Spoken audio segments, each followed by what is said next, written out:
You are significant. You have seeds of greatness inside of you. You are not on accident. You are on purpose. You are here for a very divine, special purpose. And we are going to talk in this podcast about evidence that you are significant. I have Angelina Rivera here today in the studio. So excited for Angelina to be here. We have worked hard to make this time to get together.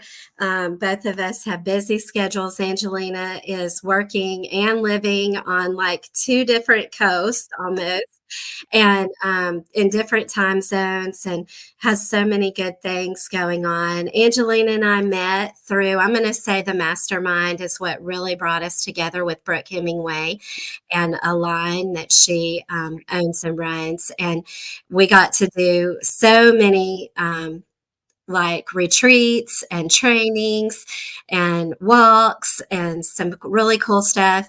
And she reminded me this morning, we actually probably met in high performance coaching that we did with Brooke, but that was not, we didn't go and meet up at retreats and stuff with that. So once we got into mastermind together, it just took it to a whole new level. So thank you so much for being here today, Angelina. I really appreciate you carving the time out to come. Well, thank you. I appreciate the invite, and I'm so thankful to share my story because I think stories matter. Stories matter. That's so true. So, we're just going to start where we usually do and let you share about like your childhood. Tell us a little bit about growing up and where you were, what it was like. Okay, so I grew up in a small town in Southern California. I come from a family of six. I'm the third, and the way that our dynamic worked was there was the first three, and then there was the second three, and there's a gap between. So me and the sister, right, the sister right above me, we're 1 year and 1 week apart. Exactly. So we were kind of like twins. We would dress alike, or we had birthdays, we'd share parties, things like that. We were very close growing up.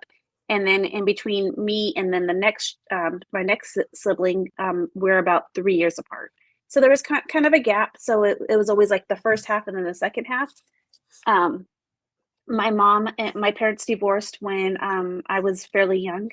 And so that was a little one of a big moment in our lives is just but going through that process and you know helping my mom out because she was pretty much because my dad worked in another town.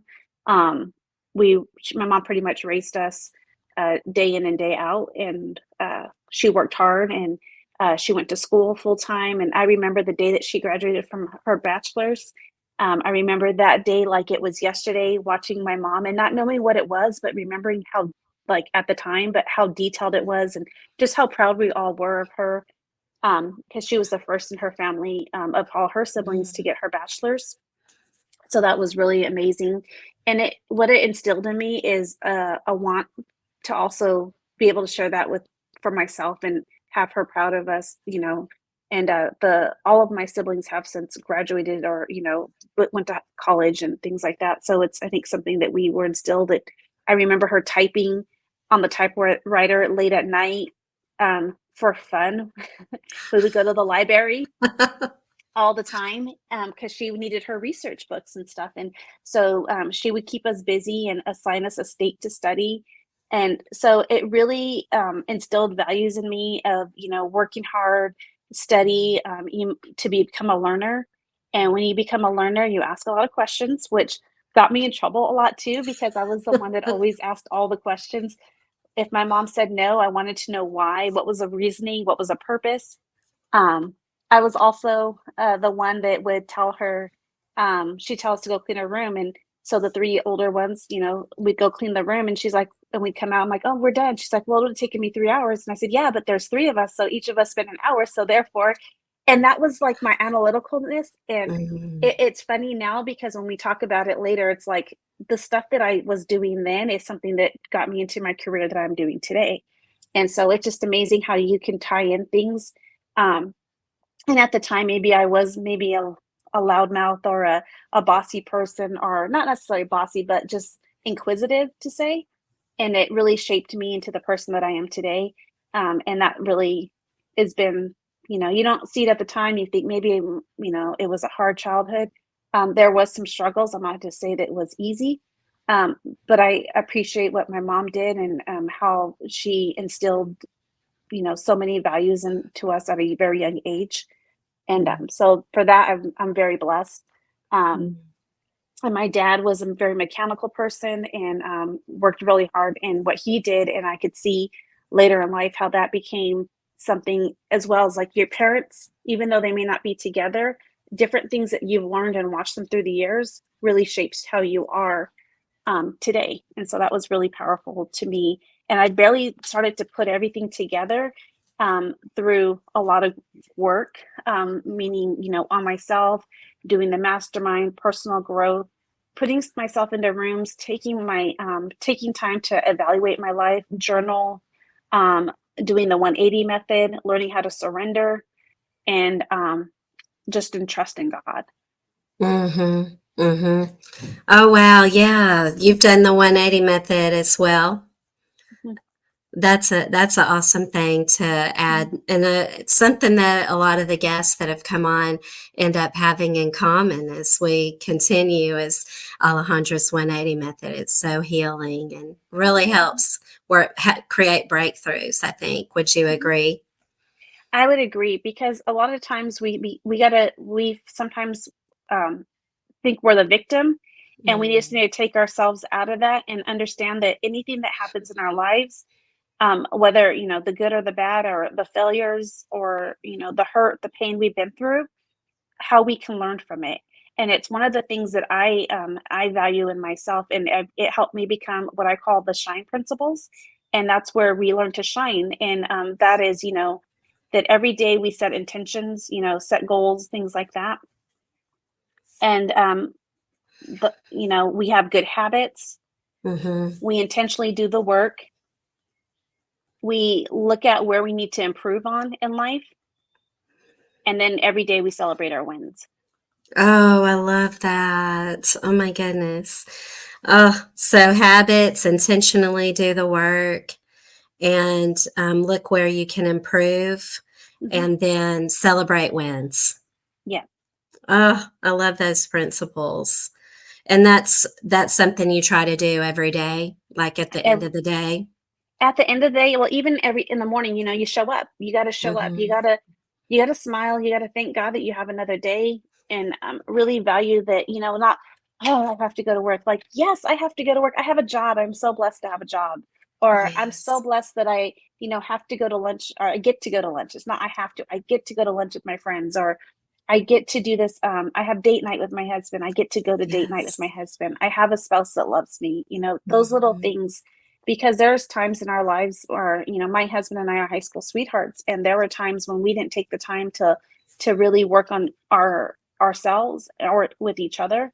And Mhm. so we had to, the way that we've learned how to work on our own personal growth, helping, going out there to the community, and all the things that we've learned has made us a stronger foundation, and that instilled into our children as well. So it's how you show up, and how you present, and how you um, just make the best of what your circumstances are, because we create our circumstances.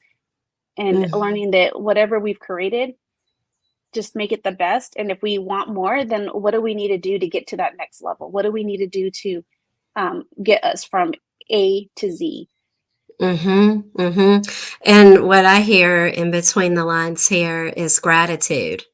So Mhm. look, instead of victim mentality and what's going wrong and what I don't have and circumstances, instead looking around and seeing, well, what resources I have, what am I grateful for, what are my blessings, and then Mhm. using that positive energy we get from looking at it that way to consider, what else do I need and what else can I do today to take even just one step towards that. moreness that I'm living into, that made for more in 2024. That Yes. moreness we're going for. Oh, wow, I rhymed. Oh, yeah. And and that's really important because sometimes we look at the year and people just look like, "Oh, like 2023 ended. I had all these Mhm, goals at the beginning and I didn't do all these." But then you don't look at so what I like to do is reflect often. What are the like when I say every day celebrate the wins, there it could be that I got up in the morning and I walked 3 miles some time in the day or the little things that you've done add up to the greater things because as those small habits you're instilling in yourself and you're taking care of your self-care and I'm not talking about getting your nails done and things like that. I'm talking about the journaling, the breathing exercises, all those types of things, reading a personal development book or anything that you show up to, even taking your supplements, yes. all the things that your inner self that you need, that Mhm. really helps as well. And I think when it's we foundational, taking that time for yourself in the ha- morning. Are you still doing that as you're traveling and doing so much? actually, I actually can do it better when I'm traveling. Uh-huh. And the reason being is when I'm at home, I have, my dogs and things like that. But I still make time, like I'll go and do what I'm gonna go for a walk and I'll just go out for a little walk around even if it's just in my yard. Mhm. Getting some time outside with the sun is really important. And so those are the things that I do because there's days when we will have bad days. Not every day is perfect, and we know that there's Mhm. things that happen. We hear about a loved one has cancer, or just little things like that that you hear, or maybe your finances aren't as good because you didn't get the deal that you wanted, or you know things like that. But just to be grateful and gratitude, and remember that what the blessings that God has, and that's really just something that's really hit home because I always used to, there was a period in my time and I was just like, you looked at comparison and it's like, I'm really working hard. I'm working, we're doing all these things and we're struggling. And it's like, but man, I'm so grateful that we have a home with our children, that or whatever the issue is that you can't compare yourself to others because then you're stealing. It's a thief, right? Comparison's a Mhm. thief of joy. And when you're comparing, you're not living in the present, you're not appreciating what you have. And I think that that's something that we need to be very grateful for. Yes, and be on guard with is, Mhm, there's times when we can look at someone else and be inspired. mhm, And, definitely for me, Angelina, you're one of the people that I look to and I'm just inspired. I'm like, wow, she's setting goals, she's following through, she's taking, getting out of your comfort zone to go for what you're excited about and what you really want. Taking time to think about what do I really want, mhm, and as you continue to share your story, that's going to come through. But, mhm, I we can look at someone and we can either compare and pull ourselves down, or we can look at someone and be inspired. And again, I think that comes back to kind of that glass half full or half empty. The glasses we put on, are we putting on those glasses where we have gratitude and we're like, mhm, oh, I just love her? Or are we putting on the glasses that's like, oh, I'm a loser, these are all my flaws, call ourselves names, I'm not mhm, smart, or I'm kind of a ditz, or whatever it is. And, or, we have a choice. We have a mhm, choice. And that's the beauty of who we are, and that God did create us in his image with seeds of greatness, is we're not just running off of instinct. We have mhm. a soul and we have this mind in us that can choose. So let's get back to your story. So your childhood really instilled some character in you, and then moving forward into like teenage years and some of that. Tell us a little more. So my teenage years were not the easiest, and the reason being is so for the first year and a half of high school, was great. I was involved with a lot of activities, but we moved to another town, about a half hour away, and that was huge. I don't have didn't have a car, didn't have any of those things. But I thought, I can make my habits or my circumstances, I can take advantage of it. So the school that we had moved to, the town that I moved to, had different programs, the Air Force ROTC program, all these different things. So I got myself into the Air Force Junior ROTC program. I even ran for the student body government. So I'm gonna make this the best, and so I did all of Cool. that. And when I was in the ROTC program, I even did a second year as an independent study, so that if I ever decided to go into the Air Force or any type of branch of service, I could go into it. And it was really cool. I kept myself busy, created new friends, and kept in touch with my old friends, but just created great things. And I worked also to get myself a car. I worked at my hometown, so I commuted. I've been commuting for years. I commuted, but I was able to get a schedule where I worked Friday, Saturday, and Sunday. So every Friday and Saturday and Sunday, I would go out of town, or I would get a ride with somebody who already was there on Friday, driving to where I was. Would stay at my grandma's house, my nana's house, and then would go to work. And that was really great. It instilled like, okay, I want to eventually get a car. My goal was to come back my senior year to high school and buy a car and come back my senior year of high school. So it just gave me a good drive because I had something to focus on, and that was great. And I was able to buy my car. I had my car before I had my license. It was really working hard, and it was something that learning how to balance your money, learning how to your time, and Right. having time blocking to get things done. Still trying really hard to get. I was a straight A student. Really worked hard to get straight A's. Graduate with above a 4.0 GPA because I was in honors AP classes, working for Wow. like 26 hours a week. And then my senior year, I even worked for the school. So I had two jobs I was balancing, going to school, was dating my husband at the time. We weren't married yet, but it was good. But then it made me busy, like constantly working for, okay, the next thing, the next thing.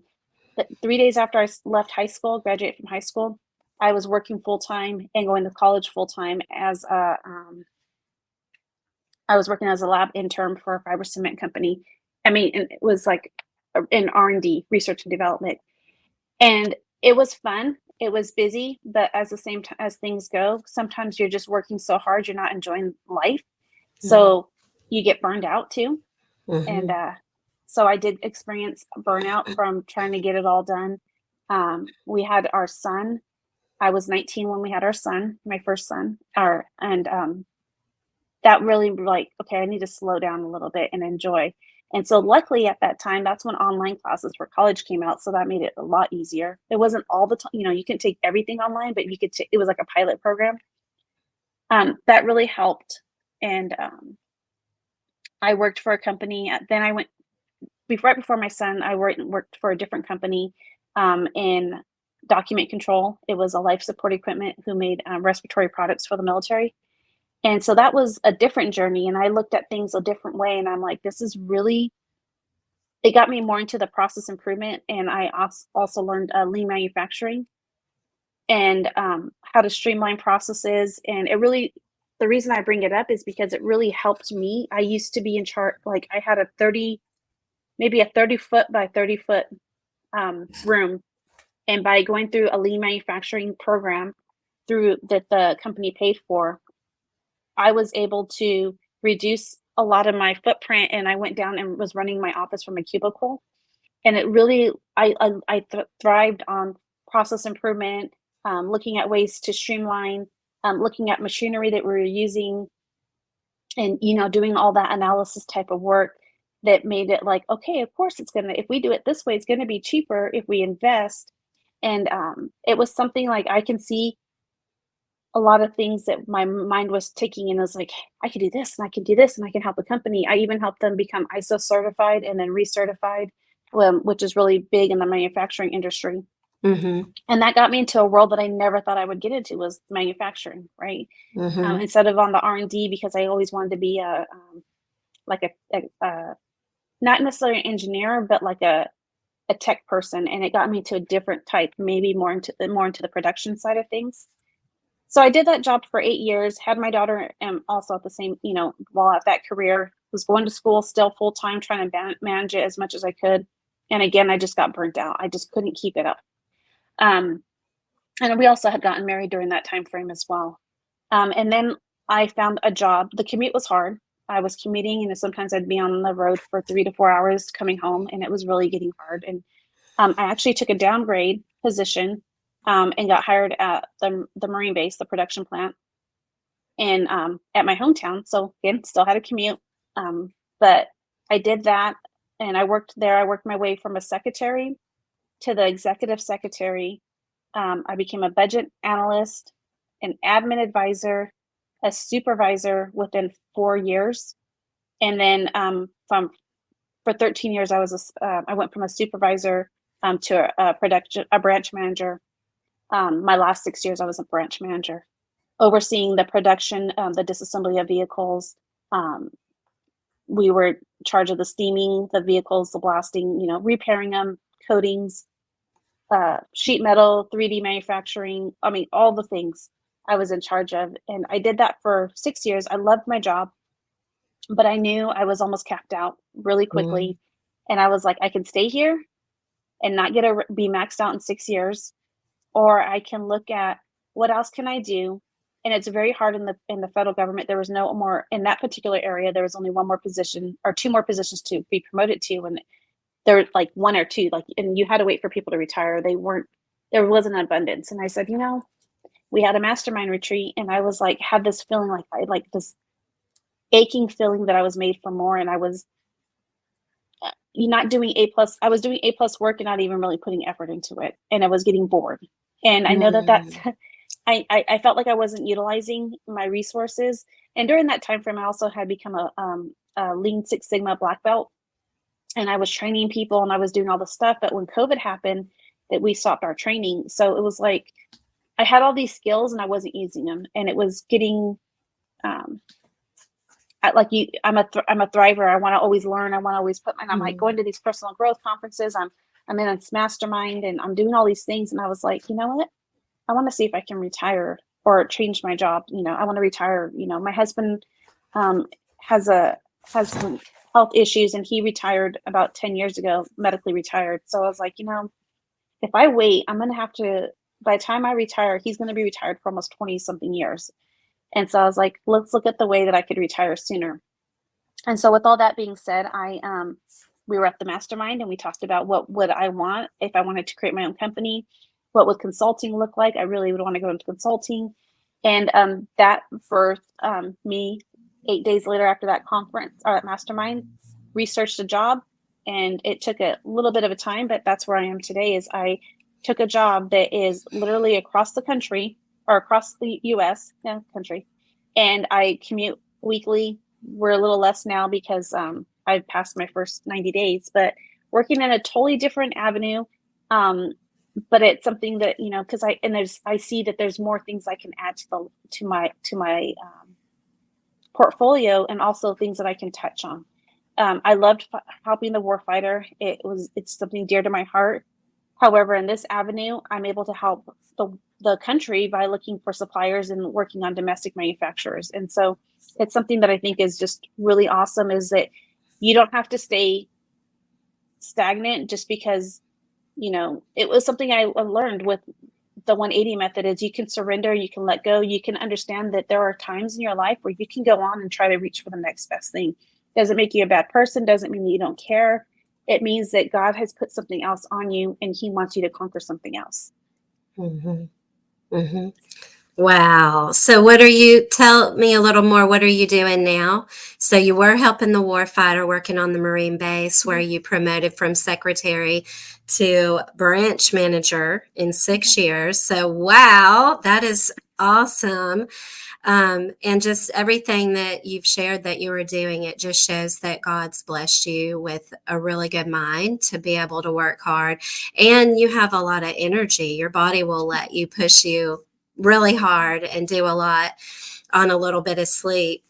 And so that's a gift. And so taking that gift and using it, and I love that you have the mindset to bless others and you have that in your mind as you're doing these things, because I think sometimes it's so easy to get caught up in like the day to day and like, here's what I'm doing, and just kind of going through the motions and forget the bigger picture. Mhm. And I love that you have that in your mind. So, what is it that you're doing now? And tell us a little bit about your goals, what your goals are.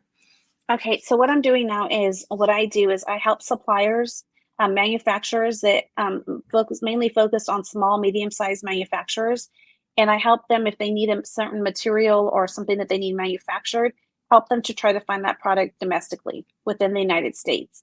Also help federal agencies as well find suppliers that can produce what they need within the United States with the Build America, Buy America, Made in America Act. All of these types of things is what I oversee, and working in the supply chain and looking at the gaps in our supply chain. Like, where are we having gaps that we need to? Maybe we don't have a certain, like, a widget X in the United States, and we forecast that in the next 10 years we're going to really need something. So what kind of manufacturers could we try to help with the proper tooling, workforce development, technology? What can we do to help them become that next manufacturer to produce that widget, so that we don't have to go overseas and demand and rely on um, international avenues to produce what we can do inside, and also provide a value to them as well. A lot of times when people look at something, you're on Amazon and you can say, oh, well, I can buy this cheaper because it's in, you know, China or something else. But sometimes they don't look at the long run. And when I say, when in the long run, what is the quality of work? How are you affecting the domestic market? And those types of things as well. So looking at having them look at the whole assessment and looking at, you know, the risks and sustainability as well. And what the reason why it's a perfect tie-in to what I want to do is when and I'm actually looking, helping clients as I speak right now with my refined consulting, and that's helping companies look at their processes, look at their organization, what's their structure, and how they can improve their maybe it's their organization needs some restructuring, or maybe they just need a,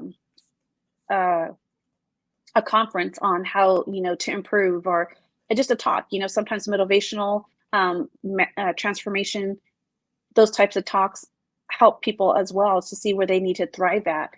Like motivational speaking, as well as like where's their productivity dipping, or what's their capability and capacity, and helping them streamline those processes. And the reason why it's a consultant is better than a person within is because I don't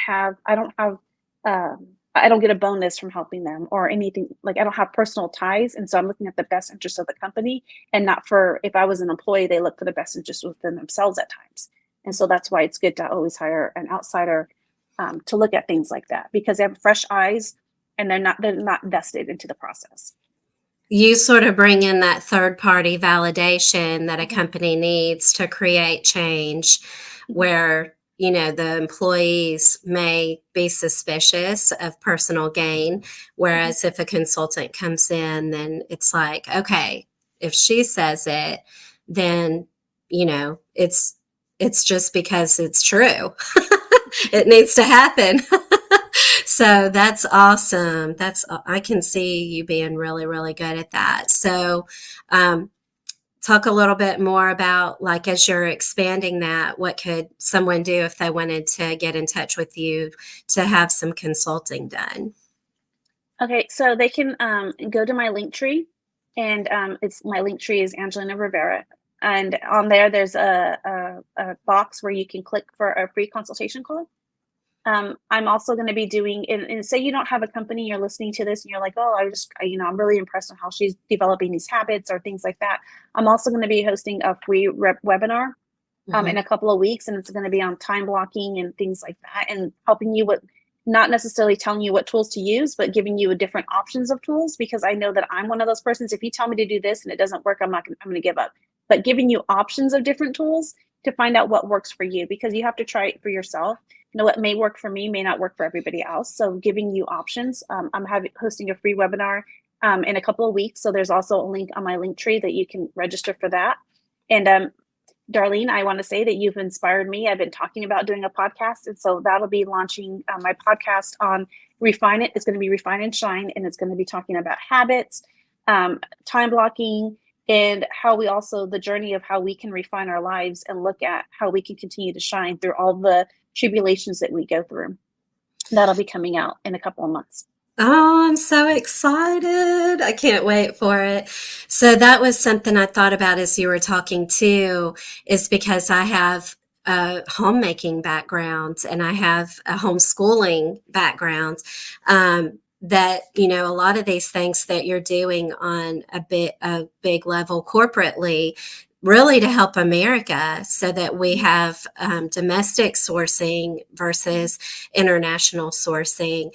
That's going to create more jobs. You're doing things to get ready for the future and help there to be jobs and employment and employee opportunities.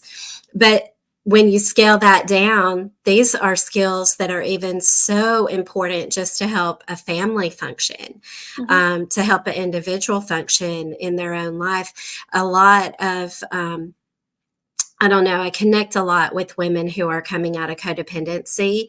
And I have a free guide to help them just navigate day to day. Like Mm-hmm. when there's been a really hard situation that happened, just getting up and getting out of the bed is a win.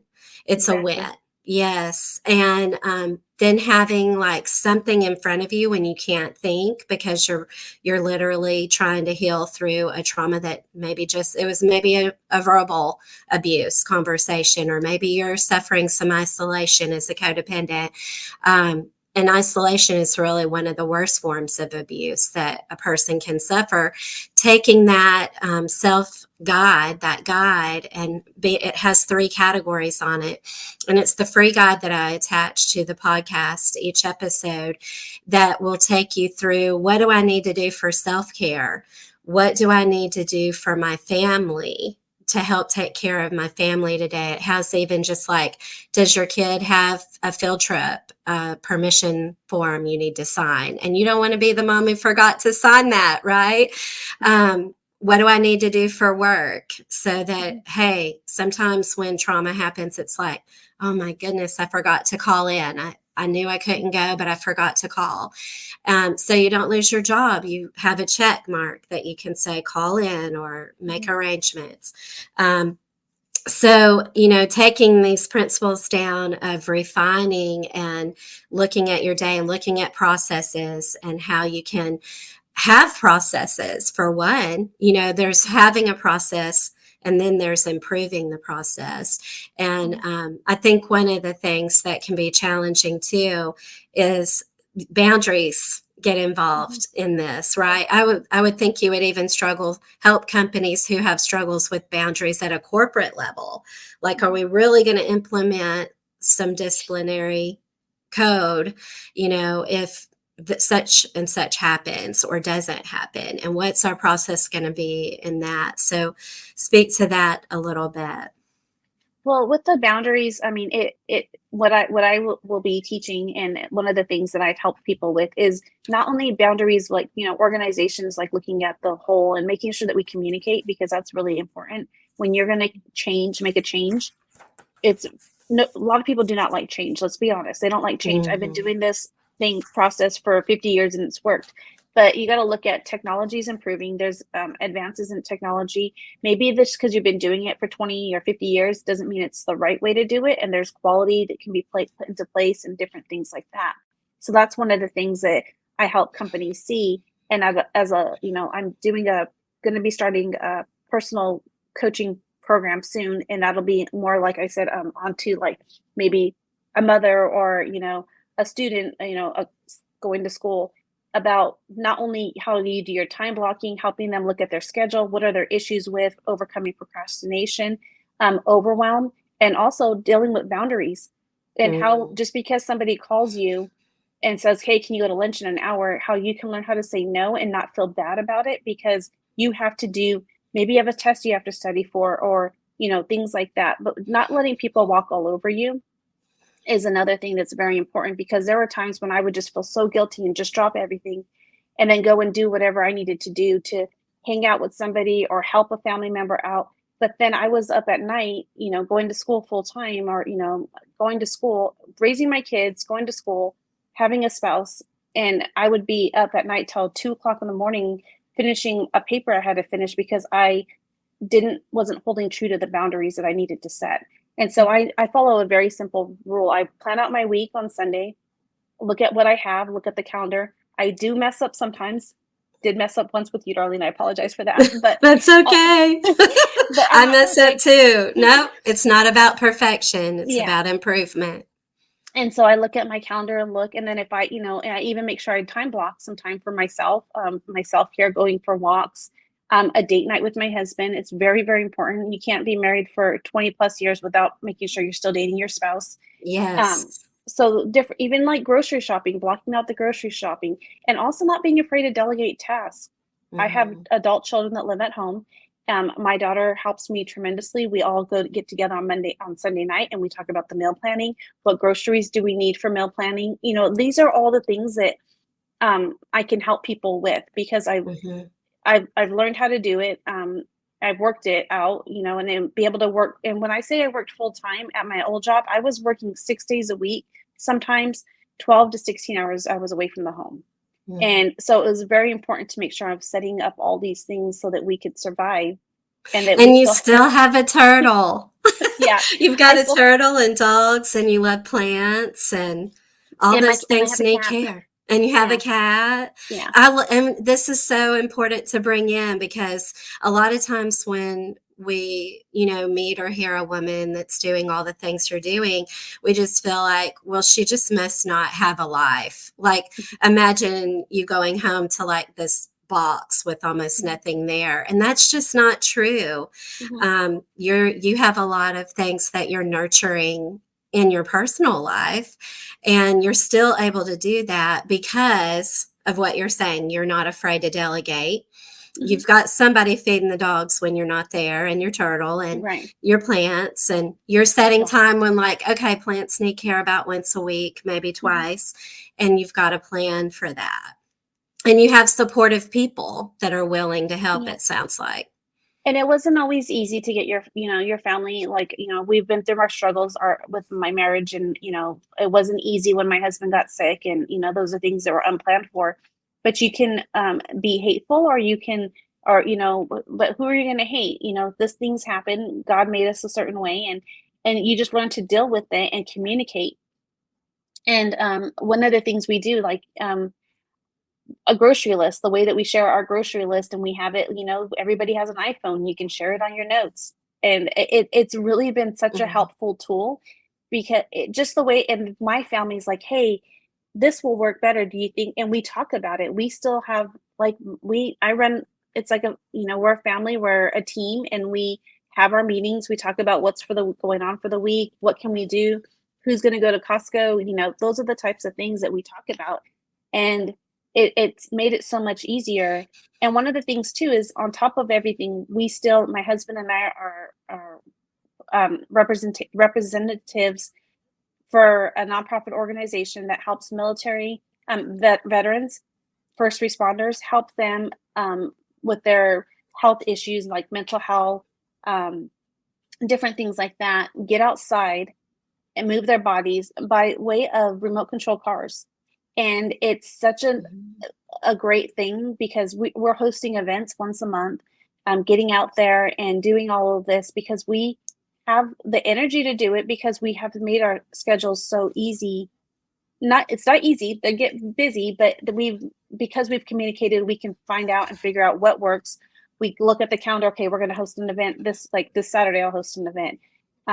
And we do that. And when we host an event, we're getting food for, we have snacks, we set up a tent, we have to find a place, we talk with the families, I communicate, help the wives, but it's fun. We do all of Mhm. this because we went through all the hard to figure out what would work right. And instead of, being okay, burnt out, we have managed supplements, help me a lot. Mhm. And just making sure that the communication and praying about your day each morning and putting God first to help guide you. It's been just a great principle to follow.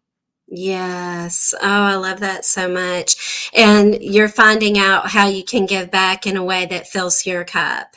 And Yes. again, I think some of that is choice. I Hmm. think, a different person could come to the same event and feel spent because of what they were doing.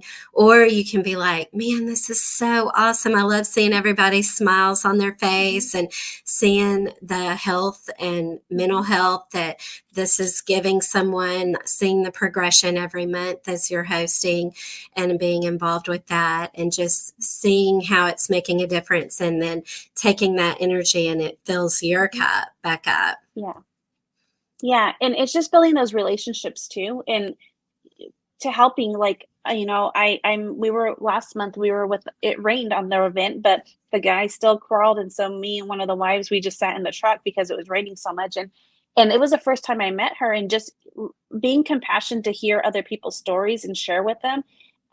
Because you talked about codependency. There's so many things that people go through in silence and aren't able to talk about. So give one, finding your voice, and like I said, doing the healing and knowing that we are made for more, and God has given us so much tools to use. So why do we like push them down when we should be shining every day and helping? Because circumstances don't happen, you don't put it into a situation for not for a reason. There's a reason why this person was here, and you need to talk to them because there's a reason that God put you in that, maybe in that car with that person, to talk to Mhm. them, to find out what's their story. What are they trouble, what troubles, and then some people won't feel comfortable talking to you, and that's okay. But when you find somebody and you're like, hey, tell me your story. Everybody has a story, Mm, and be able to share it and help them and guide them, and just not tell them you must do this and this, but hey, this is a suggestion that, or maybe this might, hey, this is what I do. My husband, like I said, is disabled. He suffers from mental health and a few other things, and it's not always easy. And so I can relate to people at a different level and understand them. And I also can relate to somebody who's working full time, or relate to somebody who has to travel every week. There's different things that I that mhm. that that God has put me into a place to be able to help people, and I think that's a really valuable, and not to share about it and to show you how I can get through it. Um, I think is a disservice to people if I don't show it more. Yeah, I think it's a valuable thing that you're willing to listen. I mean, to know their story, first you've listened and then relate. And I love that you feel in your heart because that it is important to share what drops into your spirit to share Hmm. back. Because I think a lot of times as people, just the humanity of us, we may not feel like we have value or maybe our thoughts we should just be quiet, keep that to ourselves, especially as codependents. That's Hmm. something that even if you didn't start out that way in childhood or Hmm. teenagehood, if you end up marrying someone who has these tendencies, addiction tendencies, part of codependency is being quiet. And it becomes a survival skill to just be quiet, not say much. And so coming out of that and healing through that is to find our voice and to realize our thoughts do have value and to be willing to share those thoughts and not allow that person's reaction to determine whether your thought have value either Hmm. to just say you know what God dropped this into me and I'm going to share it and then maybe it'll help them and just sharing is healing Hmm. so well, thank you so much for being on today. I'm so excited for people to connect with you. I'm going to share your Facebook and your Instagram and your link tree. Is it in your bio and your Instagram? Yes, it is on both Facebook and Instagram. Okay, so they can click Hmm. on your link tree and then have access and also keep following you as your podcast and your coaching program and these things come out. I'm so Yeah. excited. Thank you so much. Thank you for having me. Thank you so much for being on, Angelina. Thank you for listening to You Are Significant. Please leave us a review. Please leave comments, give us a like, and share this out. We appreciate you here on You Are Significant, and I cannot wait till next time to spend time with you.